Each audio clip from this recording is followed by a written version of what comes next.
Chapter 1. A Day Like Any Other.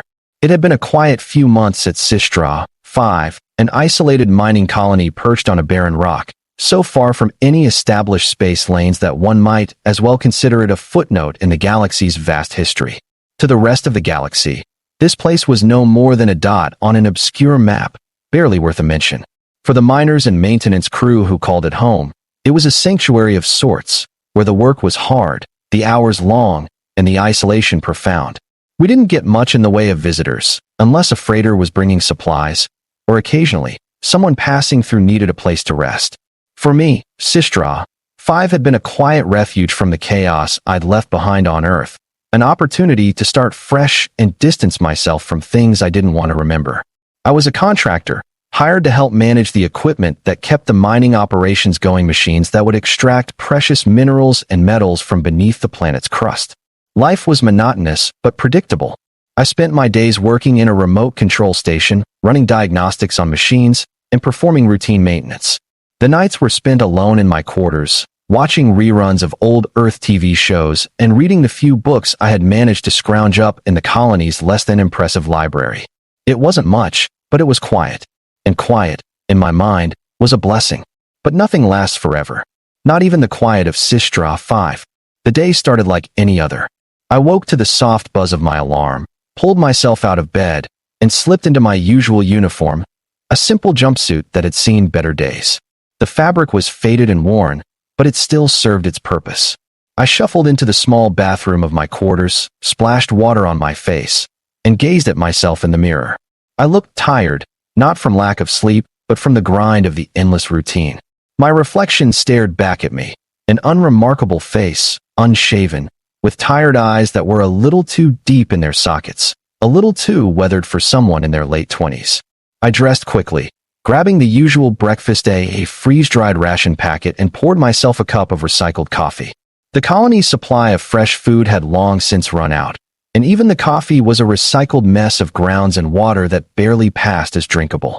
But it was all we had, and it was enough to get us through the workday. I ate mechanically, the bland flavor doing little to excite my senses. I glanced out the tiny window of my quarters and saw the same barren, rocky landscape stretching endlessly in every direction.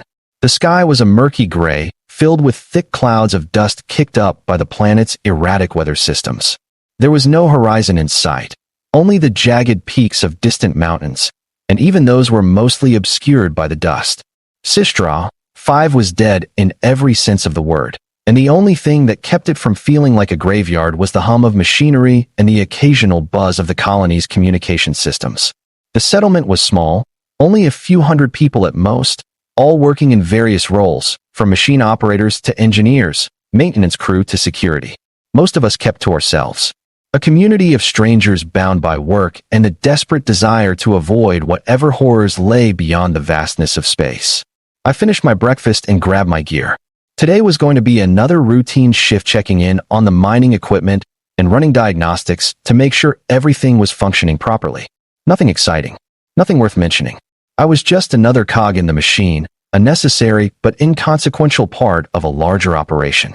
The rest of the crew had their own work to do, each person absorbed in their own tasks, their own lives, too preoccupied to care about anything outside of their immediate concerns. That was fine by me. I didn't need interaction. I didn't need connection. I needed peace, and that's what HFY gave me. Or at least, that's what I thought. I headed toward the control station, where I'd spend most of the day monitoring the various mining rigs scattered across the planet's surface. The station itself was a small, nondescript building made of reinforced steel and thick glass, built to withstand the harsh winds and atmospheric conditions of HFY. It was equipped with all the necessary technology to keep the mining operations running smoothly: monitors, diagnostic tools, and the occasional piece of advanced machinery that would break down and require my attention. It wasn't glamorous, but it paid the bills. As I walked through the narrow hallways of the colony, I passed a few familiar faces, some nodding in acknowledgement, others too busy with their own tasks to even look up. I said hello to a few of the workers I passed, the usual polite exchange of pleasantries, but there was no real conversation. Everyone was wrapped up in their own routines, and for the most part, we all preferred it that way. I arrived at the control station, unlocked the door, and stepped inside.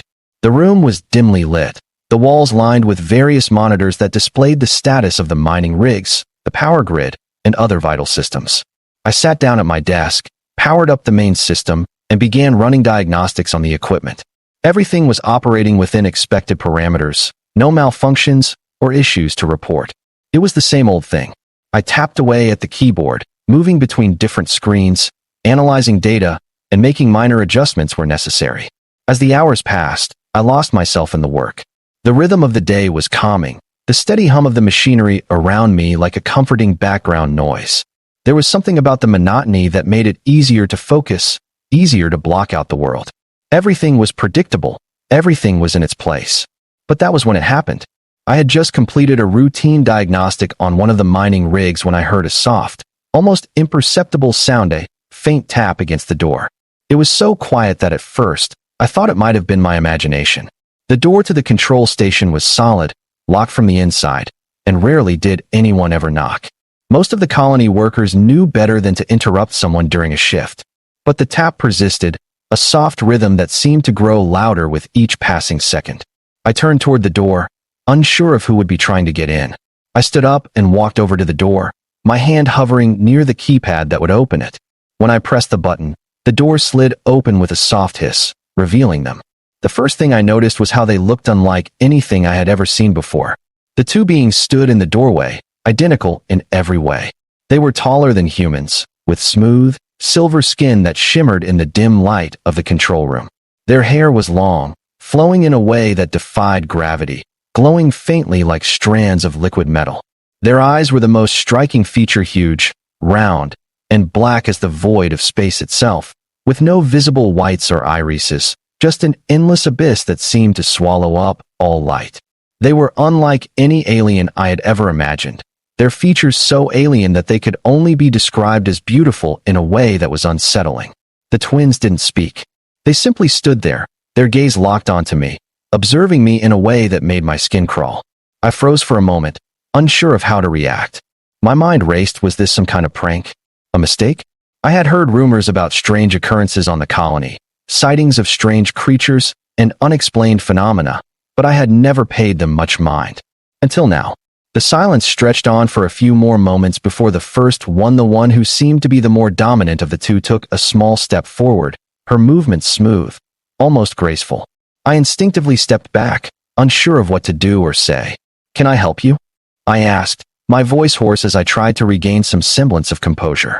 The twins' eyes flickered slightly, and I could have sworn I saw a faint smile tug at the corners of her mouth, though it was hard to tell.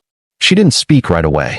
Instead, she tilted her head, studying me as though I were some strange specimen under a microscope. "You are different," she said, her voice soft and melodic, but with an underlying tone of something deeper, something otherworldly.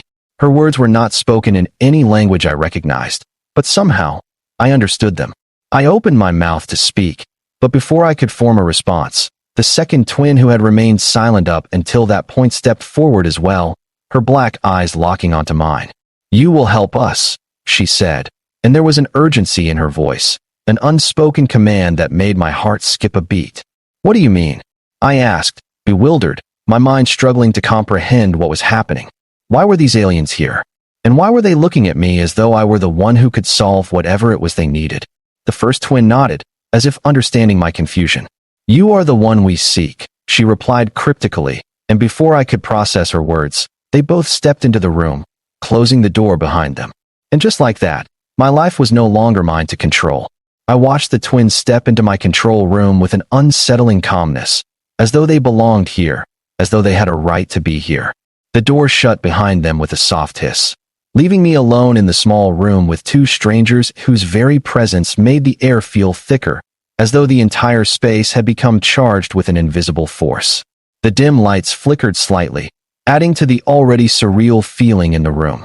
The hum of the equipment that had been a comforting background noise earlier now seemed almost foreign, like it was out of place in this suddenly tense environment. For a moment, there was no sound, no movement, just the three of us standing in that small, sterile room. I couldn't tell whether I was supposed to say something, whether they expected me to greet them or ask them questions. But I couldn't form a coherent thought. My mind was racing, trying to catch up with what was happening. These aliens, these beings, had appeared in my quiet world without any warning. And now they were in my space, staring at me with those dark, endless eyes, waiting for something from me that I couldn't understand. The first twin, her iridescent silver skin shimmering faintly in the low light, stepped closer to the desk I had been sitting at. She moved with a fluidity that was almost mesmerizing, every step in sync with the hum of the room, her every motion so precise it seemed to defy the very nature of gravity. She tilted her head slightly, a curious expression passing over her face, as though she were examining every part of my existence. "You are confused," she said softly, her voice melodic, yet carrying a weight of unspoken meaning. Her words didn't seem to come from her mouth in the way normal speech did. There was something more to them, like they were transmitted directly into my mind, bypassing my ears entirely. I swallowed hard, trying to gather my thoughts. Yeah? I mean, how do you expect me to react? You're not human. You're not from here." The words felt clumsy as I spoke them, but they were all I could muster in that moment. "What do you want from me?" The second twin, who had remained eerily silent up until this point, suddenly moved, her gaze never leaving mine. She didn't seem to be as curious as her sister. There was a cold, calculating aura about her, like she already knew exactly what was happening, what would happen. She stepped toward the console at the far side of the room, her hand lightly grazing over the controls. The machines hummed louder for a brief second, and I wondered if she had somehow manipulated the equipment, as if it had responded to her mere touch. "We are here because of you," the second twin said, her voice low but steady, laced with an authority that seemed far beyond anything I was prepared for. "You are part of something far greater than you realize. The key to everything." The weight of her words hit me like a punch to the gut. My heart raced. I wanted to ask more questions, to scream, to demand an explanation. But the words caught in my throat, and I was left standing there, paralyzed by the overwhelming sense that my life was being upended in ways I couldn't even begin to understand. "The key?" I echoed, my voice shaky. "What do you mean by key? Why me?" The first twin, Naya, I realized now, after studying their faces for a while, finally spoke again, her voice softer, almost coaxing. "You are different from others. You are the one we've been searching for, the one who can help us." She looked toward her sister, who nodded silently in response, her face impassive.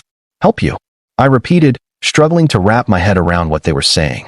"How could I help you? I'm just a contractor here. I manage equipment, fix machines. I'm not some chosen one, or whatever you think I am." The words came out almost in a breathless rush, my panic starting to creep up on me. This was insane. These creatures weren't just visitors. They were here for a reason, a purpose that I had yet to grasp. Naya's eyes glinted as she took a step closer to me. "We are not mistaken," she said softly, her hand almost touching mine as if to reassure me. "You are important. You have the power to change everything. You are connected to us.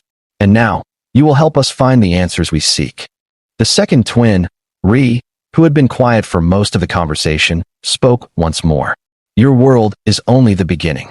There is much more out there, waiting, and you will lead us to it." I stared at them, my thoughts a chaotic blur. The implications of their words were too much to comprehend.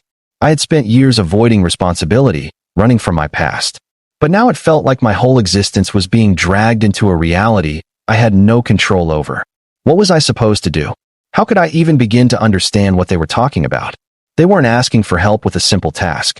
They weren't asking for something trivial. They wanted something profound, something connected to my very being.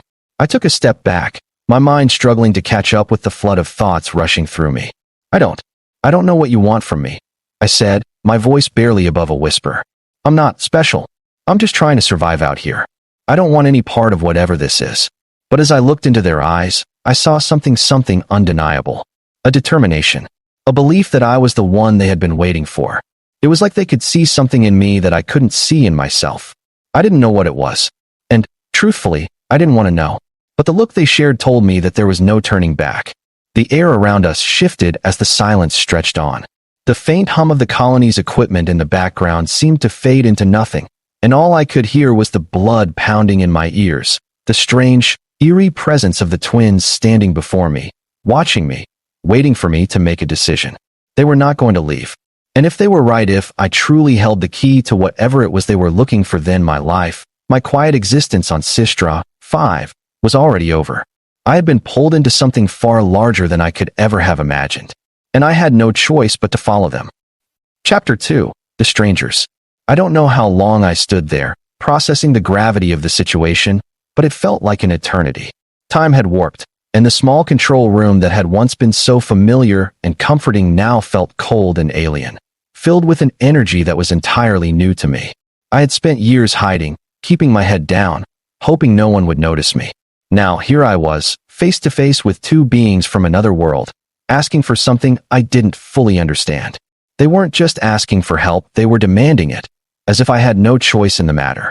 And the more they spoke, the more I felt the strange sense that they were right, that, somehow, my existence had always been leading to this moment. But it didn't make it any easier to accept. "We need to leave," Naya said, breaking the silence. Her voice was calm, but filled with an urgency that I hadn't noticed before. "The time is short. The answers we seek are not here, and we cannot remain hidden for long." I opened my mouth to speak, to say that I wasn't ready, that I didn't know what they were talking about, but the words got caught in my throat. I knew I couldn't refuse. I had no idea where they planned to take me, but I could sense that my refusal wouldn't change a thing. They had already decided what was going to happen. All I could do now was follow. Ree stepped forward, her eyes narrowing slightly, a flicker of something almost like concern crossing her face. "You are still unsure," she said, her voice softer now. "But you will understand in time. You will see the truth, as we have seen it. We will show you the path." I shook my head, still struggling to comprehend what they were saying, but one thing was becoming painfully clear. This was no ordinary encounter. I wasn't dealing with tourists or even curious explorers. These beings were ancient, far beyond anything I had ever encountered, and whatever they needed from me, it was not something I could escape. "All right," I finally muttered, my voice barely audible. "I'll go with you, but only until I understand what's going on. I need answers. I need to know what you want from me." Naya's lips curled into something that might have been a smile, though it was hard to tell. "We will give you all the answers you seek," she said. "Come with us." And just like that, my life on Sistra 5 ended, replaced by a new existence that I couldn't even begin to imagine. The minutes that followed were filled with an oppressive silence, each second stretching on for what felt like an eternity. My mind was still racing, struggling to grasp what was happening. These aliens, these twins, were waiting for me to follow them, to step into whatever strange destiny they had in mind for me. I wanted to protest, to demand that they explain what was going on, but their presence, their quiet certainty, made any words I might have spoken seem trivial. There was no room for hesitation anymore. I had already been pulled into their web, and I had no choice but to see where it would lead. "Where are we going?" I asked, my voice low, hesitant. Naya, the more expressive of the two, smiled faintly, as if she knew the questions that were swirling in my mind. "You will see soon enough," she said. "There is much for you to learn, but all in time." Her words didn't comfort me. They only deepened the sense of foreboding that had settled in the pit of my stomach. The very air in the room felt different, charged with an energy I couldn't explain. It was as though the entire space around me had shifted, as if the laws of physics themselves were bending to accommodate these beings. Nothing about this made sense. I was an ordinary human contractor, a mechanic, a nobody, and yet I had somehow become the center of this bizarre and incomprehensible event. Ree, the quieter twin, nodded in agreement, her expression unreadable but intense. "It will be better for you if you do not resist," she said softly, almost as a warning. "We are bound by forces you do not yet understand, but in time, you will." There was no time for argument. With a final glance toward the door of my quarters, I stepped forward, uncertain but compelled to follow. The twins moved with an almost supernatural grace, their movements fluid, as if they were part of the air itself. I found myself trying to match their pace, but it felt impossible. They were ahead of me, and yet it was as though they were guiding me with every step. It was as if they knew where we were headed before I did. We walked through the colony's hallways, the familiar walls of the station now seeming alien and foreign in the wake of my encounter with them. I had passed these same corridors 1,000 times without giving them a second thought, but now, every turn seemed to hold some new meaning. The hum of the colony's machinery was the only sound, but it seemed to carry with it an undercurrent of tension, as if the walls themselves were waiting for something to happen. "Where are we going?" I asked again, though I wasn't sure I wanted an answer anymore. The fear that had been gnawing at me since they first entered my room was now giving way to something else: curiosity, perhaps, but more than that, an acceptance that I was no longer in control of my own life. The twins seemed to be guiding me into something I couldn't see, and despite the confusion, despite my better judgment, I felt a strange compulsion to follow. "You will understand once we reach the core of the colony," Naya answered, her voice calm, her eyes glinting with an unspoken promise. "There, the path will reveal itself." I didn't ask any more questions. My thoughts were too tangled, too consumed by the strange sense of inevitability that hung over me. The further we walked, the more disconnected I felt from the world I had known. The station's familiar walls seemed to close in around me, the once comforting hum of machinery, now nothing more than background noise. I had spent so long in this place, so many years of isolation, that it felt almost unreal to be leaving it behind. But it was clear now. Sistra 5 was no longer my refuge. My life here had ended the moment they walked into my quarters, and the journey that awaited me was something far larger than anything I could have imagined. When we finally reached the center of the colony, I was taken aback by what I saw. The main hub of the station, a large, cavernous space that served as the heart of the colony, was dark, save for the eerie glow of the control panels and the dim light of the equipment scattered throughout the room. But what struck me most was the strange energy that seemed to radiate from the space itself. The walls were lined with strange symbols, alien patterns that I hadn't seen before. They seemed to pulse with a rhythm, as if they were alive, as if they were calling out to me. I felt a chill run through me as I stepped into the center of the room, and for the first time, I realized how much smaller I was in this moment. The station, which had once felt like my world, now seemed insignificant, as if I were merely a piece in some grander, cosmic puzzle. "You see," Ree said, her voice soft but filled with authority. "This is where it begins." I looked at her, confused. "What begins?" I asked. "The journey. The purpose," Naya added, her voice gentle but carrying a weight I couldn't ignore. "You are not here by accident. You are here because you were meant to be. And now, it is time for you to unlock your true potential." I didn't understand. I couldn't. But the air in the room felt thick, charged with a sense of anticipation that I couldn't escape. The symbols on the walls seemed to glow brighter, their meaning still just beyond my grasp. The more I stared at them, the more I felt drawn to them, as if they were speaking to me, calling to something deep within. Naya stepped forward and placed a hand gently on my shoulder, her touch warm despite the coolness of the room. "You are the key," she said again, her voice steady, her eyes filled with certainty. "The path ahead will not be easy, but you are the one who will lead us to what we seek." I took a deep breath, my mind reeling with the weight of her words. "I don't understand what you want from me," I said, my voice shaking. "We need you to unlock what is hidden," Ree replied. "Only you can see what lies ahead. The journey we will take will reveal the truth about us, about you, and about the universe itself." I was silent, unsure of what to say, unsure of what I had gotten myself into. The fear that had been building inside me intensified, but so did something else, something that felt like the first spark of understanding. The realization that I had no choice but to follow, no choice but to see this through. The strange connection I felt to these beings, to whatever it was they were asking of me, was undeniable. And though I couldn't fathom the true nature of what they were asking, I couldn't shake the feeling that my life, as ordinary as it had been, was now intertwined with something far greater than I could comprehend. I nodded slowly, still uncertain, still overwhelmed by the enormity of the situation. "All right," I said, my voice barely above a whisper. "I'll follow. I'll help. But you have to explain everything to me. I can't just blindly walk into whatever this is." Naya smiled, the expression strangely warm for someone so otherworldly. "In time, you will understand everything. But for now, trust that you are exactly where you are meant to be." The feeling of inevitability washed over me again, and with it, the realization that there was no turning back. Whatever this was, whatever path they had set me on, I had no choice but to walk it. The twins led me further into the heart of the colony, deeper into the unknown. Chapter 3. The Revelation. The deeper we went into the colony, the more it felt like I was stepping into some ancient, forgotten place. The walls seemed to close in around us, each step carrying me further from the life I had known. The space grew darker, the faint hum of the colony's power grid vibrating beneath my feet. The air felt thicker, more alive, as though the very building was watching us, aware of our presence. The twins led the way, their movements smooth and assured, guiding me without a word, but with a purpose that was clear in the way they moved. I followed, my thoughts racing, my heart pounding with a mix of fear and anticipation. What were they taking me to? What was this path they kept speaking of, and why was I the one chosen to walk it?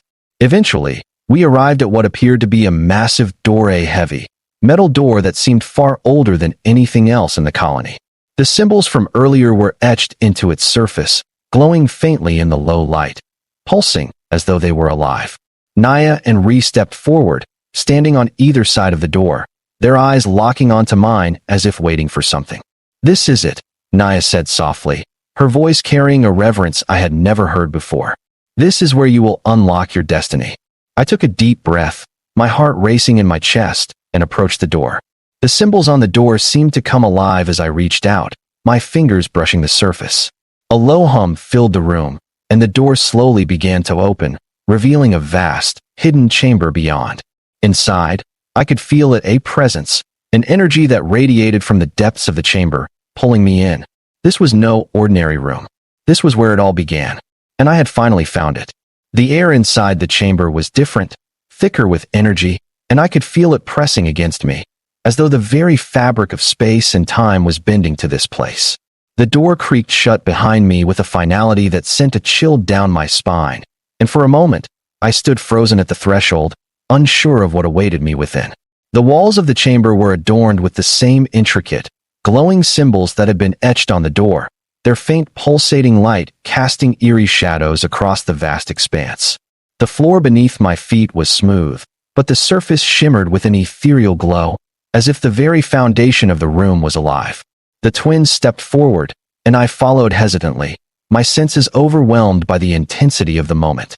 Naya, always the more confident of the two, turned to me with a small smile, her eyes glowing in the dim light. "This is where everything begins," she said softly, her voice reverberating slightly, as if the room itself was absorbing her words. Ree, standing a few steps behind, didn't speak, but I could feel her presence as powerfully as if she were standing beside me. There was something about the way she moved, with purpose and determination, that made it clear she knew exactly what needed to happen. It was as if they were the gatekeepers of this place, and I was the one who had been chosen to enter. There was no doubt in my mind now this wasn't just a random encounter. I was part of something far larger than I could understand. I took a tentative step forward, my eyes scanning the room, trying to make sense of what I was seeing. At the far end of the chamber, set against a massive, stone-like wall, was a large, circular pedestal. It was surrounded by faintly glowing runes and intricate patterns, all of which seemed to be tied to the energy that pulsed through the air. The pedestal seemed to be the focal point of the room, a strange magnetic force pulling me toward it. The closer I got, the stronger the sensation became, as if the very room itself was calling to me. "Approach," Naya said, her voice firm but gentle. "You are ready." I wasn't sure what she meant by that. Ready for what? To activate whatever was on that pedestal? To unlock something I didn't understand? But despite my confusion, I couldn't deny the pull. It was as if my body was moving on its own, drawn to the pedestal with an invisible force. I walked toward it, my feet heavy with uncertainty, yet my mind was clear, focused on the singular goal of reaching the center of the chamber. When I finally reached the pedestal, I felt a wave of warmth rush through me. It wasn't physical, but it was there, enveloping me. The energy surrounding the pedestal was now more pronounced, and I could almost feel it vibrating in the air. I glanced over at the twins, and they stood in perfect synchronization, their eyes fixed on me, waiting. Ree stepped forward now, her voice low but resolute. "Touch it," she said simply. "Only then will you understand." I hesitated for a moment. The pedestal seemed so ordinary at first glance, just a stone structure, simple in its design. But there was something about it, something in the air around it, that made it feel far from ordinary. I had no idea what would happen if I touched it, or even what I was supposed to do. But I knew, deep down, that this was the moment that would define everything. There was no going back now. I reached out, my hand trembling slightly as it neared the surface of the pedestal. The moment my fingers made contact, the entire room seemed to shift. The energy around me exploded in a brilliant flash, and the symbols on the walls intensified, glowing brighter than I had ever seen them. A low hum filled the air, vibrating through the soles of my boots, through my very bones. I gasped, but there was no pain, only an overwhelming sensation that flooded my senses. The world around me seemed to bend and twist, and suddenly, the chamber was no longer just a room. It felt as if I was standing in the very heart of the universe itself, the space around me expanding, contracting, pulsing with life and energy. Images flashed before my eyes, visions of distant stars, far-off planets, and alien landscapes. I saw civilizations rise and fall, galaxies spin into existence and collapse. The vastness of time and space stretched out before me, showing me the endless possibilities of the universe. And then, amidst the cosmic chaos, a single image stood out. A planet, bathed in an orange glow, surrounded by swirling, powerful energy. The symbol of the pedestal, the very runes that had drawn me in, appeared in the sky above the planet, glowing brightly as if beckoning me. I blinked rapidly, the overwhelming sensation fading as quickly as it had come. The pedestal before me had become still once more, and the room was silent again, save for the soft hum of the energy that still lingered in the air. My breath came in shallow gasps, my heart racing from the intensity of what I had just experienced. What was that? What had I seen? Naya and Ree stood motionless, their eyes locked onto me, waiting for my reaction. I took a step back, my mind reeling with the visions that had flooded my senses. What was that? I managed to whisper, my voice shaky. Naya stepped forward, her expression one of quiet understanding. You saw it, she said, her voice filled with a quiet reverence. The vision of the future. The universe calls to you, human. You are the one who will unlock its secrets. I could barely process her words, my mind still reeling from what I had just witnessed. But I knew one thing for certain now. Whatever I had been before, whatever life I had left behind on Sistra 5, that person no longer existed. I had just touched something far greater than myself, something beyond my comprehension, and it was clear that I was no longer in control of my fate. Chapter 4. The Path Ahead. The following days passed in a blur of strange occurrences and disorienting revelations. I was no longer alone in the way I had been before. The twins Naya and Ree became my constant companions, guiding me through the strange new reality that had been opened up to me. They spoke little of their past, of where they had come from, but I could sense that their purpose had always been tied to mine in some way. The energy I had touched, the visions I had seen, were not just the start of something bigger, they were the beginning of my role in something that spanned the very fabric of the universe. The colony, once a silent and isolated outpost, was no longer a place of refuge. It had become a stepping stone in a much larger journey. I had been chosen, though I still didn't fully understand why. But the more time I spent with the twins, the more I felt the pull of something beyond this station, beyond this planet. The universe itself seemed to be calling to me, urging me forward into the unknown. Each day, Naya and Ree took me deeper into the mysteries of the pedestal, teaching me things about the energy, about the symbols that had appeared on the walls, about the connection between me and the cosmic forces at play. It was overwhelming, and often, I felt like I was drowning in a sea of information. The pieces didn't fit together, not yet, but they would. I had to believe that. But as the days wore on, something inside me began to shift. There was a strange feeling in the pit of my stomach, a sense of unease that had nothing to do with the overwhelming scope of the task ahead. It was something else, something more immediate, more dangerous. I couldn't shake the feeling that we were not alone in our pursuit, that whatever had chosen me for this path had also attracted the attention of other forces, forces that might not have our best interests in mind. As I lay in my quarters one evening, staring up at the unfamiliar ceiling of my now alien surroundings, I knew the journey ahead wouldn't be easy. The vision had shown me glimpses of power, of untold knowledge, but it had also shown me the cost. The universe didn't give anything for free, and whatever lay ahead, it was not going to be without sacrifice. I turned my thoughts to the twins, to Naya and Ree. Their presence was comforting, but there was something about them, something about the way they spoke of the future that felt like a weight, one I wasn't sure I could carry. And as I closed my eyes, I couldn't shake the feeling that the universe, with all its vastness, had plans for me that I wasn't yet ready to understand. But there was no turning back now. The path had been set, and I had to walk it. The next morning, I woke with a lingering sense of foreboding that hadn't been there before. The events of the past few days seemed to weigh heavily on me, as if they had altered the very fabric of my being. I had gone from being an anonymous worker on a remote mining colony to a central figure in some vast cosmic plan I couldn't fully comprehend. The twin aliens Naya and Ree had said that I was the key, but to what? And what did it mean for my future? For the galaxy? I tried to shake off the feelings of uncertainty as I prepared for the day. I slipped into my jumpsuit, the routine of it strangely comforting, despite the bizarre events that had transpired. But as I walked through the colony's hallways, everything felt different. The low hum of the colony's machinery no longer sounded familiar. The walls seemed to pulse with a quiet energy, as if the very structure of the station had come alive, vibrating in response to the presence of the twins. I couldn't escape the feeling that everything around me was somehow connected to the path they had set me on. Naya and Ree were waiting for me in the control room, standing side by side as they always did. Their presence, calm and knowing, had become a constant in my life. And yet, there was still so much I didn't understand. I had followed them, listened to their cryptic words, but it wasn't enough. I needed answers. I needed to know what this key truly meant. "Are we ready?" I asked, my voice betraying a hint of anxiety. I had no idea what we were about to do, but I knew it would be a pivotal moment. I had seen the vision, felt the energy, but I couldn't shake the feeling that someone was watching. Waiting. Ree turned to me, her gaze unwavering. "The time has come," she said, her voice steady and calm, as if she had no doubt that this was the right course of action. "You are ready, though you may not yet know it." Naya, always the more expressive of the two, stepped forward and placed a hand on my shoulder. Her touch was light, almost reassuring.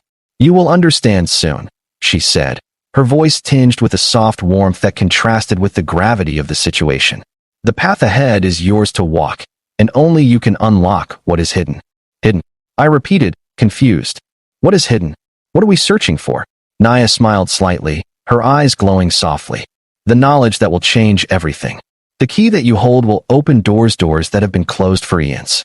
And once opened, you will see the universe in a way you never thought possible." I swallowed hard, the weight of her words sinking into me. There was so much I didn't understand, and yet I felt an undeniable pull to continue. Whatever was coming next, I had to see it through. I had no choice. The twins led me down the same corridors we had traveled before, but this time, the atmosphere felt different. The very walls seemed to hum with energy, and the air was thick with an almost tangible charge. It wasn't just the colony that was changing, it was me. The realization hit me that I was no longer just a passive participant in this strange unfolding. I was at the center of it, the one who would shape the course of whatever was coming. We arrived at the heart of the colony once again, the chamber that had once felt alien and distant now seeming like my final destination. The symbols on the walls pulsed with a rhythm that seemed to resonate in my chest, like a heartbeat. The pedestal was still there, but now it seemed different. The energy around it was more concentrated, more intense, as if the room itself was alive, waiting for something or someone. I stepped forward, drawn by an irresistible force. My fingers brushed against the surface of the pedestal once more, and this time, the sensation was even more overwhelming. The energy surged through me, a flood of visions and sensations that I couldn't process fast enough. I saw galaxies, far-off planets, ancient civilizations, and the threads of time weaving together. But at the center of it all, I saw one thing clearly: myself, standing at the center of this vast cosmic web, the key to unlocking something that had been hidden for millennia. The pedestal glowed brighter, and for a moment, I felt as though I was dissolving into the very fabric of the universe itself. The symbols around me seemed to come alive, swirling and spinning, forming new patterns that I could almost understand, but not quite. And then, as if the universe had taken a deep breath, everything stopped. The room went silent, the energy dissipating as quickly as it had come, leaving me standing there, breathless, unsure of what had just happened. The visions faded, leaving me with a strange sense of clarity, and yet a gnawing emptiness at the edges of my mind. I had unlocked something, but what? What did it all mean? Naya and Ree stood silently, watching me with the same knowing gaze they had always had, but now there was something different in their eyes, something almost triumphant. They had been waiting for this moment, and now it had come. "You have seen it," Naya said softly, her voice filled with quiet reverence. "You have unlocked the truth. The universe is not what it seems, and you are part of something much larger than you ever imagined. I opened my mouth to speak, but the words didn't come. There was too much to process, too much I didn't understand. All I knew was that I had touched something beyond human comprehension, something that had unlocked a door to a future I could no longer ignore. Ree stepped forward, her expression solemn, but filled with a quiet resolve. "It is time for you to make a choice," she said. "The knowledge you now possess will change everything. You can walk this path and help us unlock the secrets of the universe, or you can turn away and live the life you once had. But know this, there is no going back. The door has been opened, and there is no way to close it." I looked at them, my mind spinning, but one thing was certain. I couldn't turn back. I didn't know what this path held, what challenges or dangers lay ahead, but I knew I couldn't go back to the life I once had. I had been given a glimpse of something greater, something beyond my understanding, and I couldn't walk away from it. "I'll go with you," I said finally, my voice steady despite the storm of uncertainty inside me. "I don't know what I'm getting into, but I'm ready. I'll help you." Naya and Ree exchanged a look, their faces filled with something close to approval. Then, Naya smiled, a rare and genuine smile that seemed to light up her face. "You are ready," she said softly. "The universe awaits you." As they led me out of the chamber and into the unknown, I felt the weight of the decision settle on my shoulders. The path ahead was uncertain, and I had no idea what the future held. But one thing was clear: my life, my existence, had just become something far greater than I could ever have imagined. The universe was vast, and I was now part of it. The journey had only just begun.